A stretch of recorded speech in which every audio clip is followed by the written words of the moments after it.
Hi everyone, my name's Madie and today we're going to be talking about starting seeds.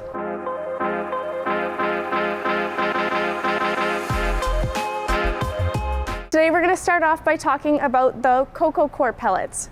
So these guys you need a tray for, so you want to get yourself a tray and a humidity dome.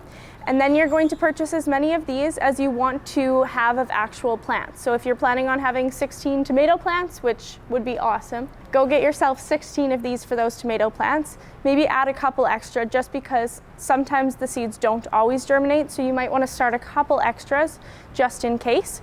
You line them up in your tray and you would fill it up, lining them all up in there. So you're going to add about an inch of water in here. Once the pucks have fully soaked up enough water, they're going to be about an inch tall. They're going to puff up, and then that'll tell you when they're ready to be planted.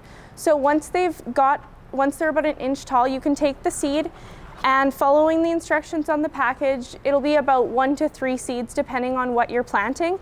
You'll go in this little hole in the middle. You can sometimes tear it open a little bit if the seeds are larger. Poke the seeds in there at about just enough to get them just under the surface level of the soil. Put them back in.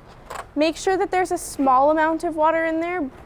Put the humidity dome back on and place it in a semi-bright location. So you don't want to place it in a spot where it's complete direct sun, but where it's bright and indirect.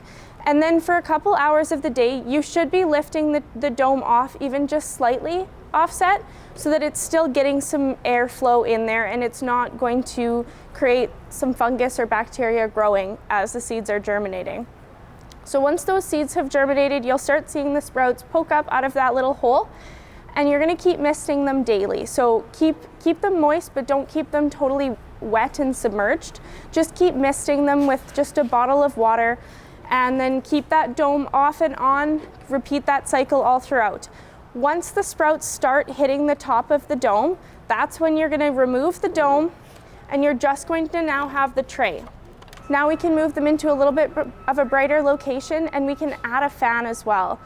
Add a fan on a low speed and rotate the tray daily as well. So adding the fan is going to simulate the Saskatchewan winds so that once these plants are put out into the garden, they have a stronger stem and they're more likely to survive.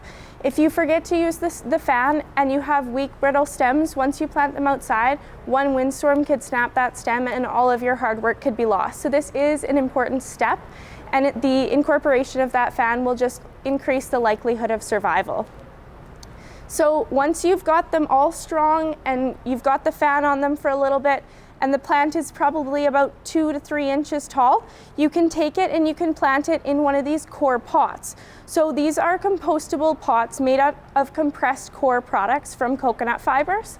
And you're going to plant this into the pot about an inch deeper so that the stem is buried about an inch for most varieties. This package will specify not to do so because the stems might get rotten if you plant them too deep, but for most varieties you're going to plant them about an inch deeper. And you can use any kind of soil. If you want, you can use the seed starting mix, as it has properties that prevent funguses and bacteria from growing during the moist conditions that you want to keep your young seedling plants at. So I would recommend picking up some of that seed starting medium to grow in. You're going to plant that into your core pot, and then you're going to leave it in there until you're ready to go and plant it out in the garden. So come spring, when you're going to plant it into the garden, usually around May long, depending on the forecast, once you stop seeing frost, you're going to remove it from this pot. You could plant it directly in here, but it takes a longer time for it to compost, and your roots are going to have a lot harder time expanding out of this pot. So I definitely recommend that you take this pot off, rip it up, and then spread it around in your soil, and throughout the season this pot will decompose. You can also use these trays as well if you're doing a larger quantity and it's not as large of a plant. So something about a bit smaller that you might want to germinate, such as celery, could be planted directly into these without the use of your core pucks.